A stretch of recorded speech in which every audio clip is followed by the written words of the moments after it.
سورہ الحمد کی مرتبہ سورہ اخلاص کی تلاوت فرما کر مرحوم عباس علی، مرحومہ خورشید بیگم، مرحوم میر نجف علی، میر رحمت علی، میر حیدر علی، میر اعجاز علی، میر جاوید علی کی ارواح کے ساتھ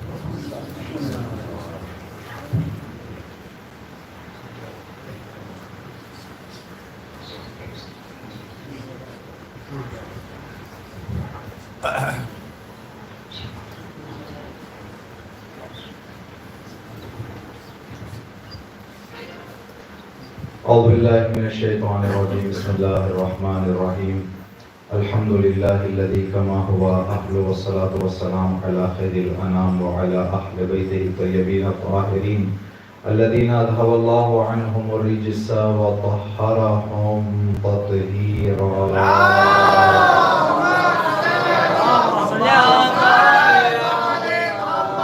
واللعنة على أعدائهم أجمعين، أما بعد، قال سبحانه وتعالى في كتابه الكريم، بسم الله الرحمن الرحيم، يا أيها الناس إنا خلقناكم من ذكر وأنثى وجعلناكم شعوبا وقبائل لتعارفوا إن أكرمكم عند الله أتقاكم، صدق الله العلي العظيم۔ مجلس کی قبولیت کے لیے ہمارے حیات میں ابتدائے حیات سے اسلامی تک جو بھی مجلسیں، عزاداریاں، اہل بیت کی محبت میں جو بھی عمل ہم نے انجام دیا ہے اس کی قبولیت کے لیے مجلسوں میں اور در اہل بیت سے جڑے رہنے کی توفیق جو اس وقت اور اس لمحے تک ہمیں نصیب ہوئی ہے، یہ توفیق ہماری زندگی میں آخری سانس تک اور ہمارے بچوں میں، ہمارے نسلوں میں، کائنات کے آخری لمحے تک باقی رہنے کے لیے صلوات پڑھ لیں محمد و آلہ۔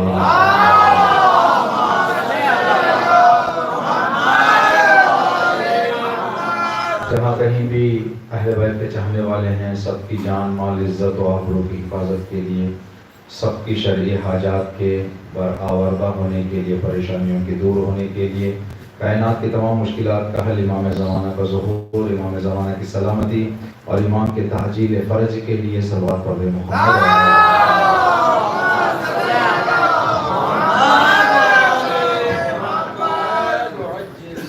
قرآن کریم سورہ حجرات میں اللہ رب العزت فرما رہا ہے کہ ہم نے انسانوں کو خلق کیا، سب کی خلقت کا مصدر اور سرچشمہ ایک مرد اور ایک عورت ہیں۔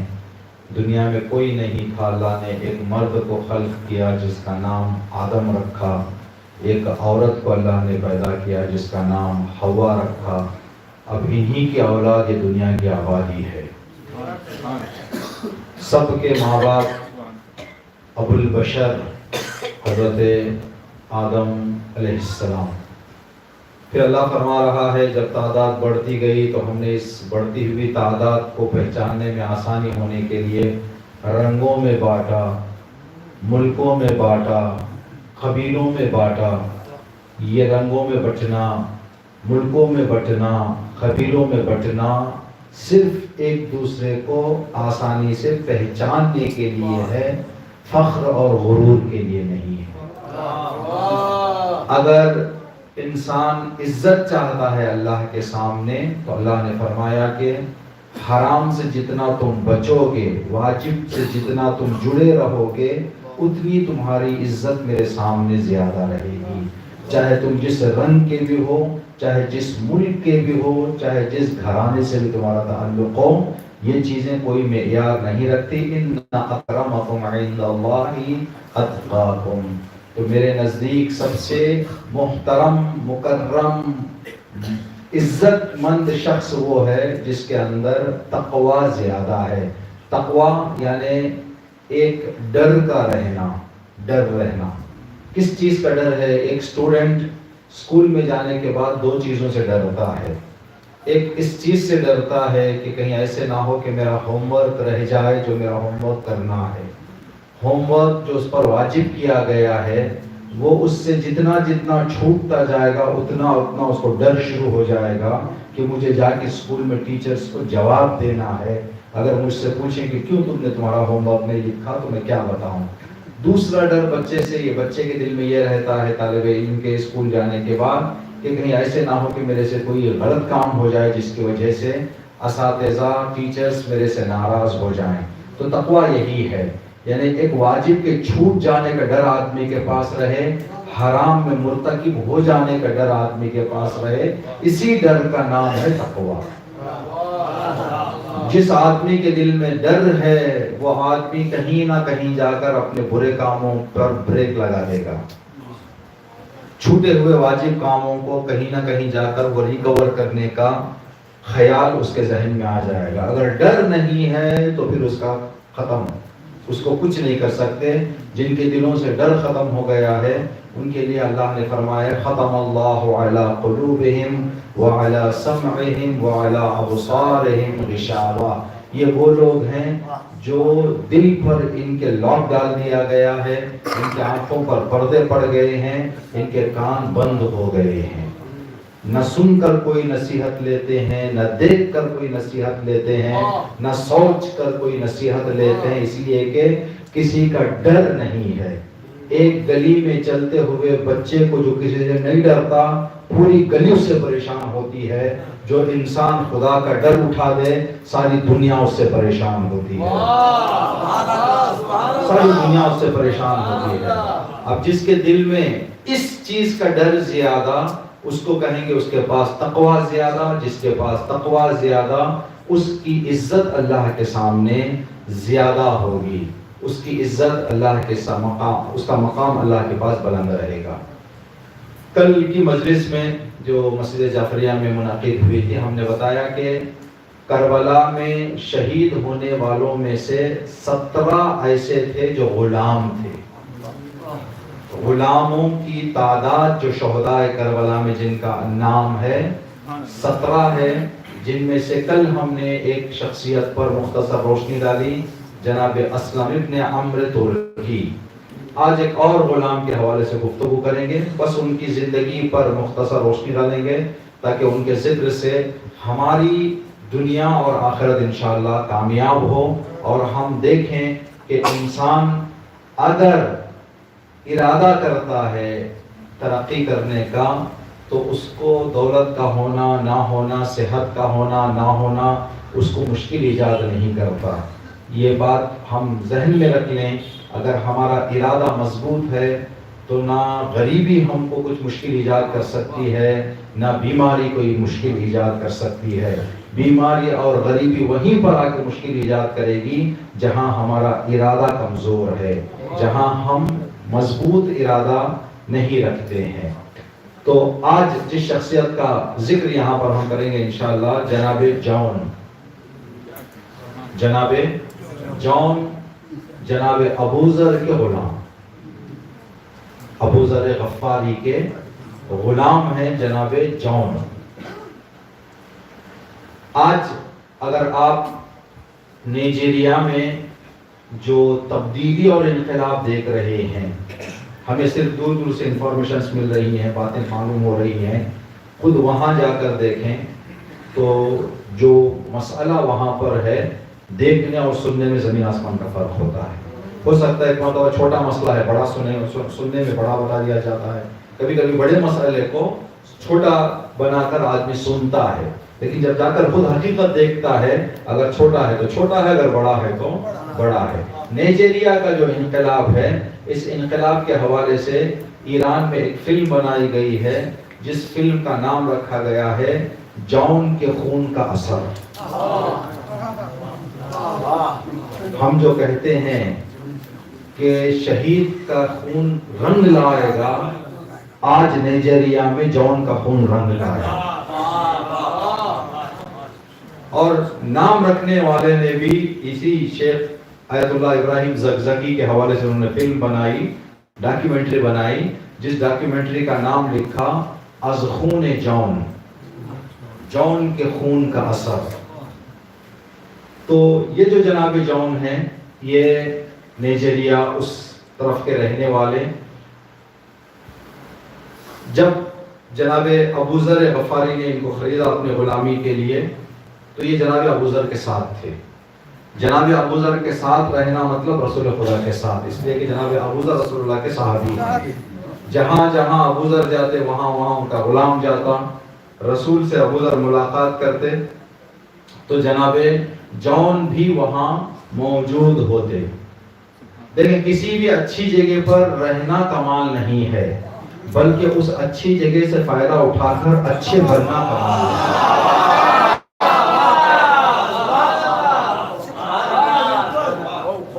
یہ شعر پڑھتے رہتے آپ سنتے ہیں یہاں پر، کربلا جا کے بھی گر بدلا نہیں اپنا مزاج،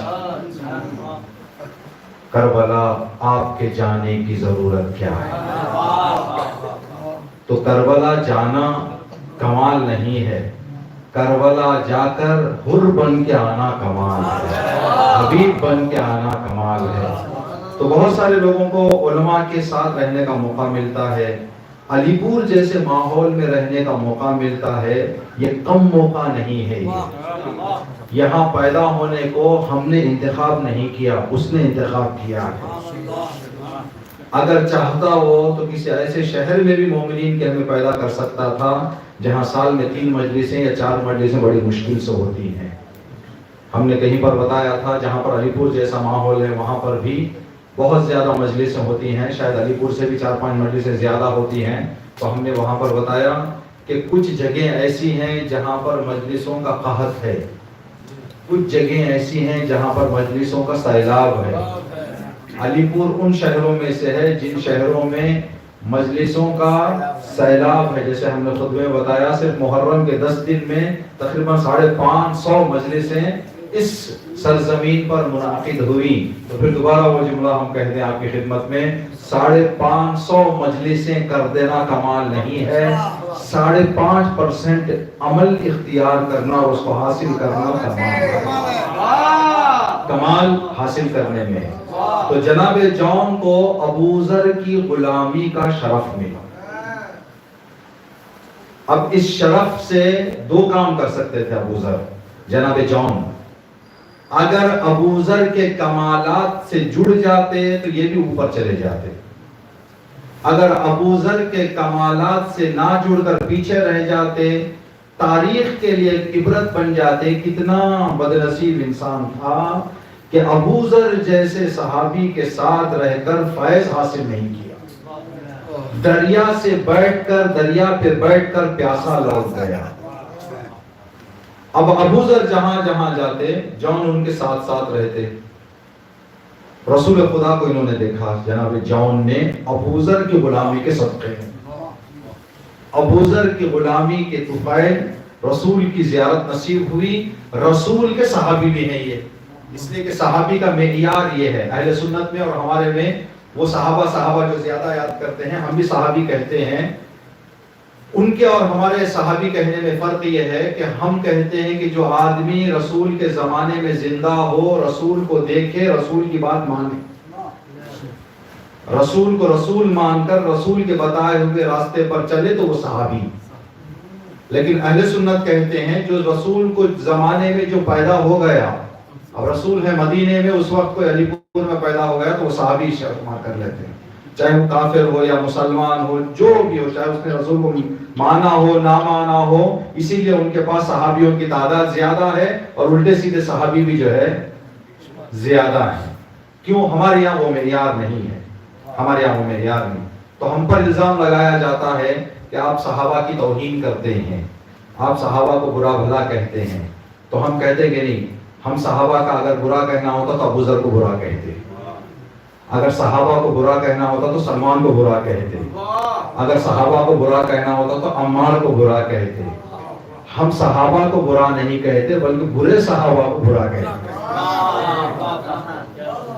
جو صحیح صحابہ ہیں ان کو تعریف کرتے ہیں، ان کے سر آنکھوں پر ان کا نام لیتے ہیں، ان کی تعریف کرتے ہیں، مجلسوں میں آتے ہیں. لیکن جو صحابہ نام کے صحابہ تھے ان کا کوئی قدر، ان کی قیمت نہیں. وہ صحابہ جنہوں نے رسول کا دل دکھایا، وہ صحابہ جنہوں نے رسول کی توہین کی، تو ان کو ہم کس زبان سے ان کا احترام کریں، کس حساب سے ان کو ہم صحابہ کہیں. تو جناب ابو ذر کے ساتھ رہ کر جون اگر کسب فیض کر لیتے تب بھی سبق بن جاتے کہ دیکھو جڑ جاؤ کسی نیک آدمی سے تو کس طرح سے ترقی پا سکتے ہو. اگر نا فیض حاصل کرتے تب بھی سبق بن جاتے کہ اتنے بڑی شخصیت کے ساتھ رہ کر بھی انہوں نے حاصل نہیں کیا۔ جناب ابو ذر غفاری غدیر کے گواہوں میں سے ایک گواہ تھے۔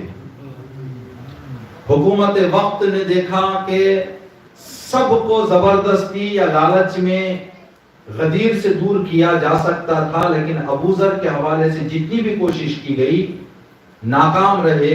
نہ صرف ناکام رہے بلکہ جس محفل میں بھی بیٹھتے ابو ذر، ایک غدیری ہزاروں سقیفائی پر بھاری پڑ جاتا۔ ایک ہوتے تھے ابو ذر لیکن سب کو شکست دے دیتے۔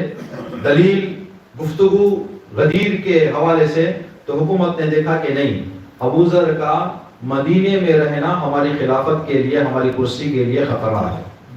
فیصلہ یہ لیا گیا کہ ابو ذر کو مدینے سے باہر کر دیا جائے، شہر بدر ربضہ ایک شہر کو بھیجا گیا، اور یہ بھی شرط رکھی گئی کہ کسی کو اجازت نہیں ہے کہ ابو ذر کو خداحافظی کرے، بلکہ غربت سے ابو ذر نکلے یہاں سے اور جائیں ایک غریب شہر میں غربت کے عالم میں جا کر زندگی کرے۔ جب جناب ابو ذر نکلنے کے لیے تیار ہو رہے تھے تو امام علی نے فرمایا کہ بیٹا حسن، بیٹا حسین، چچا ابو ذر کو خداحافظی کرنے کے لیے ہم بارڈر تک جائیں گے، سرحد تک جائیں گے، آپ میرے ساتھ چلیں۔ لوگوں نے کہا یا علی روکا گیا ہے، کہا وہ دنیا کو روک سکتے ہیں، علی کو نہیں روک سکتے، علی کو نہیں روک سکتے۔ مولا گئے وہاں پر خداحافظی کی جناب ابو ذر غفاری کو۔ 3 اماموں نے جس کو خداحافظی کی ہے اس کا مقام کیا ہوگا، اس کا مقام کیا ہوگا۔ معاویہ نے امام علی کو دھمکی دینے کے لیے خط میں لکھا کہ یا علی، آپ جو کہہ رہے ہیں کہ آپ کے ساتھ میں جنگ کروں گا، تمہارے ساتھ میں مقابلہ کروں گا، میری فوج کتنی ہے معلوم ہے؟ میری فوج گیہوں کے دانوں کے برابر ہے۔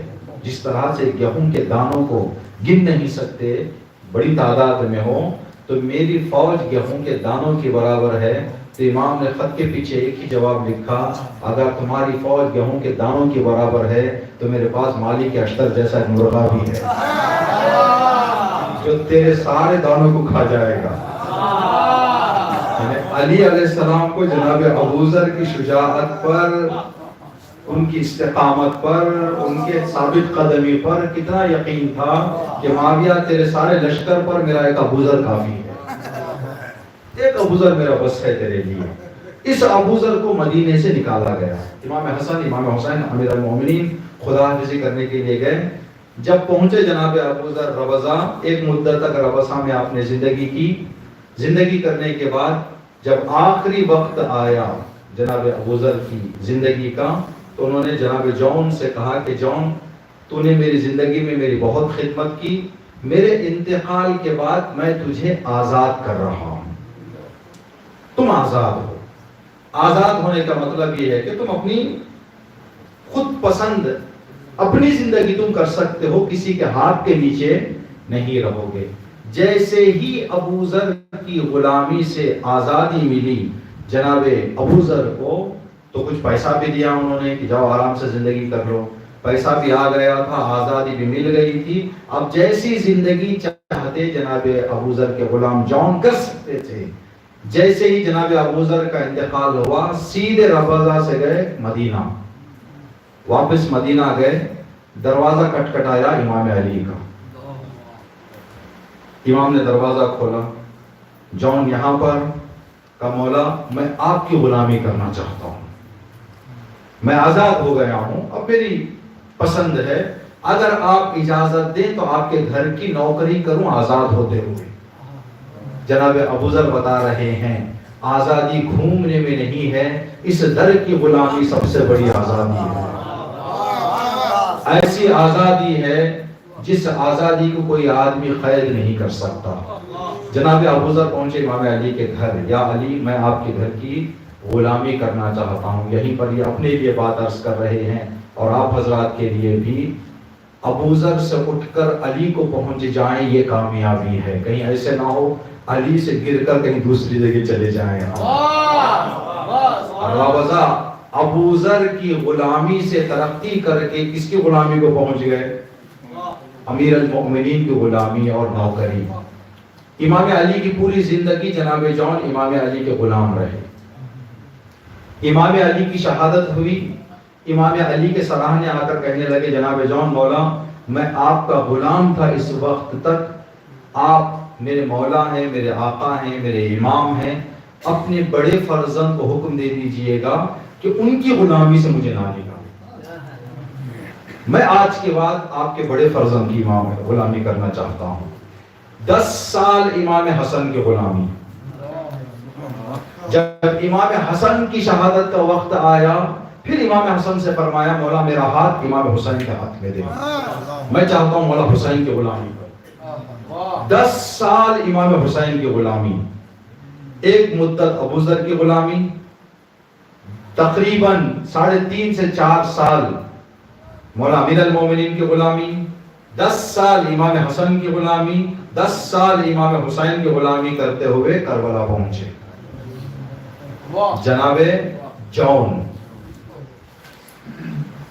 عاشور کے دن امام حسین کے قریب آئے, آ کر کہنے لگے کہ مولا مجھے جنگ کی اجازت دیں. 35 سال 40 سال جس نے غلامی کی ہے, تو جب وہ آئے ہیں غلامی شروع کرنے کے لیے جناب ابو ذر کی غلامی میں, اگر اس وقت بھی ہم سمجھ لیں 20-25 سال کے اگر وہ رہے ہوں, 60-65 سال کی عمر میں تھے جناب جون. ضعیف تھے. تو امام حسین نے فرمایا کہ آپ ضعیف ہیں.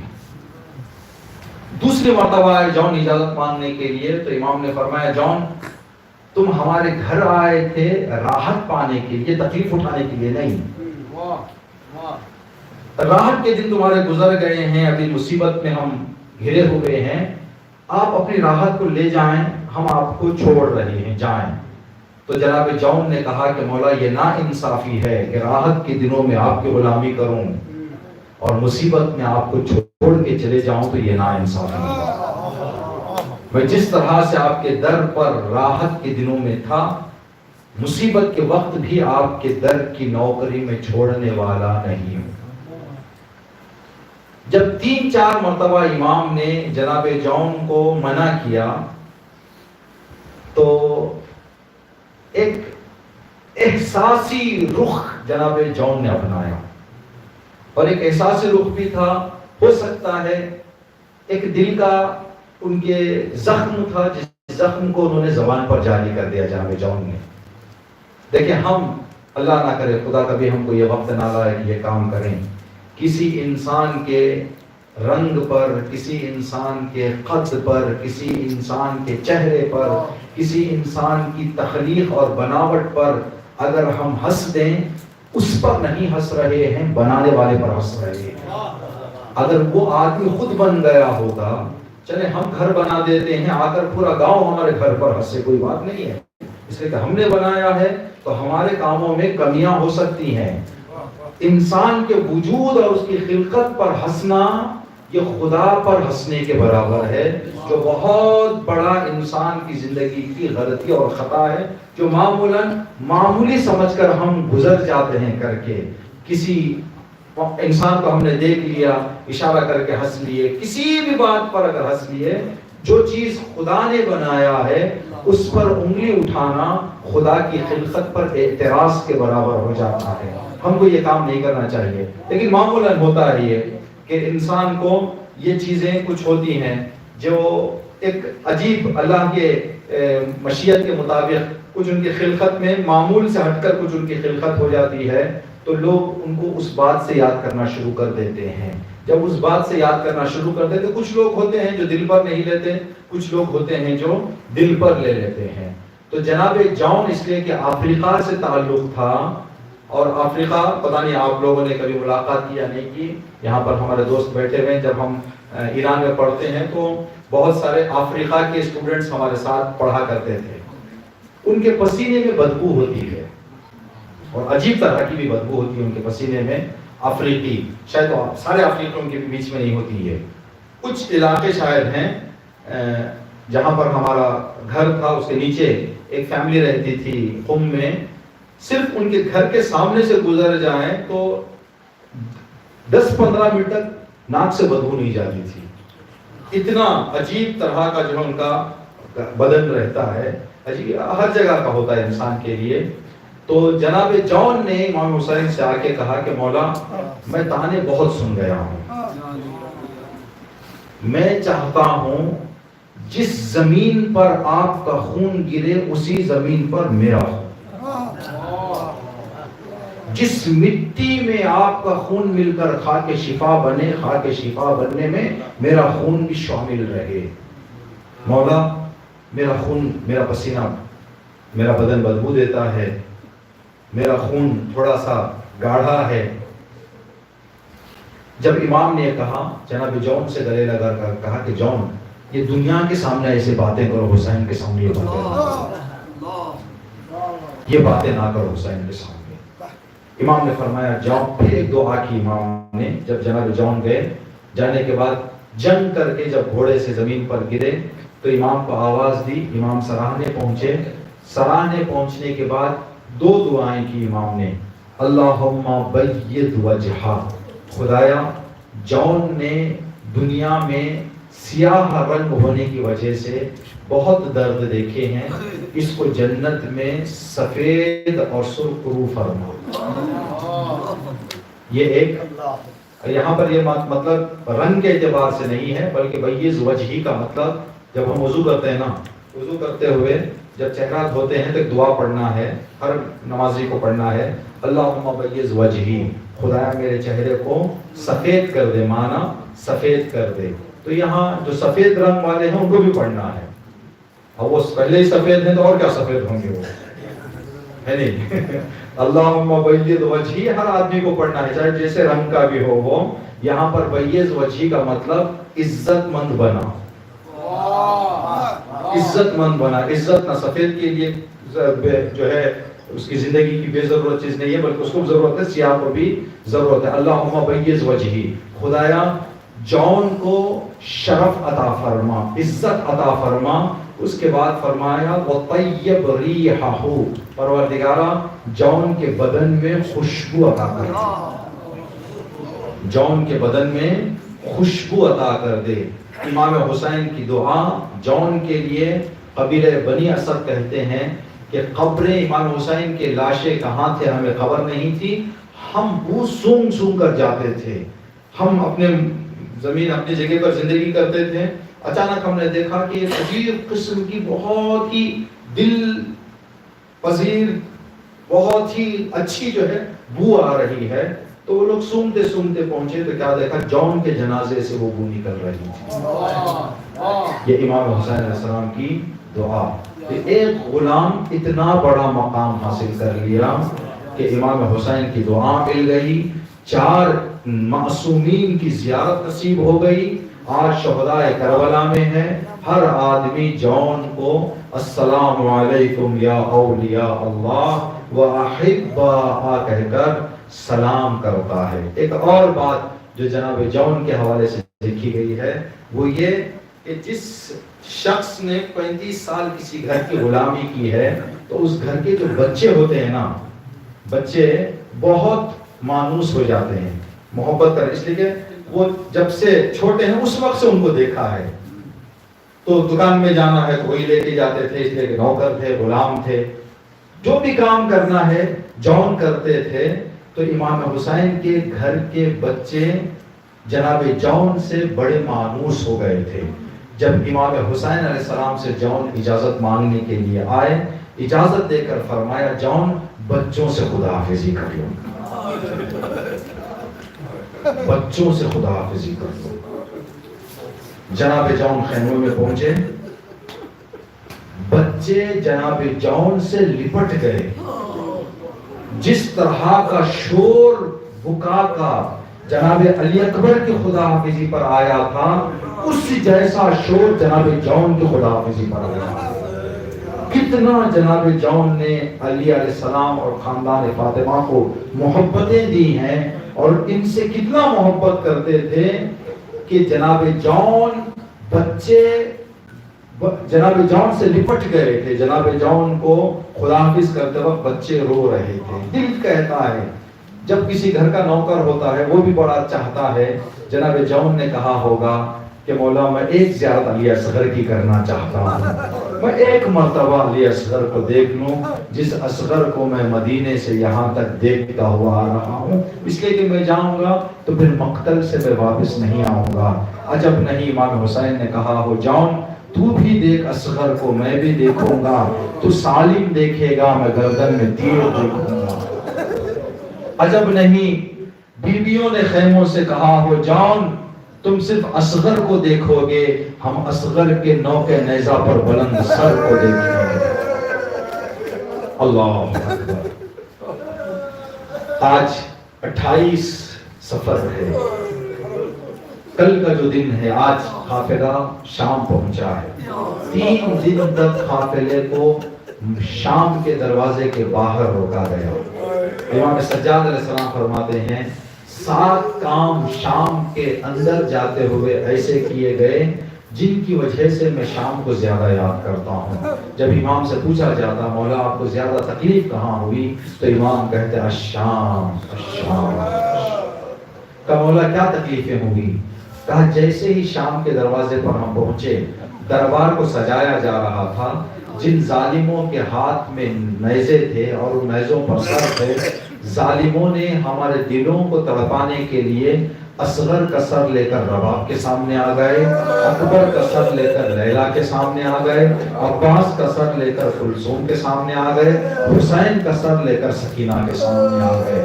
نہ صرف سر لے کر سامنے آ گئے بلکہ نیزوں سے سالم کھیلا کرتے تھے، ہم اپنی آنکھوں سے دیکھتے تھے، کبھی حسین کا سر زمین پر گرتا، کبھی اصغر کا سر زمین پر گرتا، کبھی عباس کا سر زمین پر گرتا، پھر ظالم نو کے نیزہ پر سروں کو بلند کرتے اور دوبارہ سروں سے کھیلنا شروع کرتے تھے۔ یہ منظر ہمارے دلوں کو بہت تڑپاتا تھا۔ جیسے ہی اصغر زمین پر گرتا، رباب چیخ مار کر کہتی یا علی میرے اصغر کو بچا لے، میرا اصغر معصوم کلی ہے، یا علی میرے اصغر کی خیر ہو۔ اللہ اکبر۔ امام فرماتے ہیں جب یہ منظر سے ہم گزر گئے، شام کے دربار میں جب پہنچے تو سروں کو پیش کیا گیا۔ جب سروں کو پیش کیا گیا، ظالم نے یزید نے کہا کہ اب آزادی ہم دے رہے ہیں۔ سارے بیویوں نے ایک ایک سر کر کے اٹھایا، ایک چھوٹا سا سر تشت میں رکھا ہوا لایا گیا، جس سر کو دیکھ کر دربار میں بیٹھے ہوئے پتھر دل لوگوں کی آنکھوں سے آنسو نکل گئے۔ عجب نہیں، یہ جملہ ہم کہہ دیں کہ جب ایک نگاہ دیکھ کر ان کے دل ٹوٹ جاتے ہیں، جس ماں نے کربلا سے کوفہ، کوفہ سے شام تک اپنے بچے کو دھوپ میں دیکھا ہے، سر کٹا دیکھا ہے، اس ماں پر کیا گزرے گی۔ اللہ اکبر۔ بس آخری فقرہ پر آپ کی زحمت تمام۔ جناب ام رباب جب مدینہ واپس جا رہی تھی تو جناب ام رباب کربلا کے میدان میں قبر حسین پر بیٹھ گئی۔ جناب زینب نے فرمایا سارے بیویاں چلے مدینہ چلتے ہیں۔ ام رباب نے ایک مسئلہ، ایک بات کہی جناب زینب سے، بی بی اگر آپ مجھے اجازت دیتی ہیں تو میں کربلا میں رہ کر یہیں پر زندگی گزاروں گی۔ اماں ہمیں جانا ہے، بھابی رباب ہمیں جانا ہے مدینہ، پیغام کربلا پہنچانا ہے۔ کہا میں ایک شرط پر آپ کے ساتھ چلنے کے لیے تیار ہو جاؤں گی، جب تک میں زندہ رہوں گی کبھی سائے میں نہیں بیٹھوں گی۔ رباب بھابی ابھی کیا کہہ رہی ہیں؟ میرا اصغر دھوپ میں ہے، میں کس طرح سے چھاؤں میں بیٹھ جاؤں۔ جب گئے مدینہ کو یہ قافلہ، 1 سال تک جناب رباب دھوپ میں بیٹھا کرتی تھی، جس کی وجہ سے جناب رباب کے بدن کی کھال پھٹنے لگی تھی۔ امام سجاد نے فرمایا اے اماں رباب، ہم آپ کو حکم دے رہے ہیں بحیثیت امام کہ آپ اب سائے میں آ جائیں، آپ کی جان خطرے میں ہے۔ جناب رباب نے فرمایا سجاد اگر آپ امام کے اعتبار سے مجھے حکم دے رہے ہیں میں آ جاؤں گی سائے میں۔ ایک سائبان بنایا گیا، ایک قدم جناب ام رباب اور میں نے اس سائے میں رکھا، ایک جملہ کہا بیٹا اصغر اماں کو معاف کرنا، کہ ماں سائے میں جا رہی ہے. پھر اللہ سے کہا پروردگار تجھے میری محبت کا واسطہ میں زندہ رہنا نہیں چاہتی. ایک قدم سائے میں گیا. جناب ام رباب کی روح پرواز کر گئی. جب جناب ام رباب کو غسل دینے کے لیے لے جایا گیا تو کیا دیکھا کہ جناب ام رباب کے بدن سے ایک چھوٹی سی گٹھری نکلی. بیویوں نے دیکھا کہ یہ کیا ہے. جب لا کر کھولا گیا کیا دیکھا اصغر کے جھولے کی جلی ہوئی لکڑیاں ہیں جو جناب ام رباب اپنی ساری زندگی اصغر کی یاد میں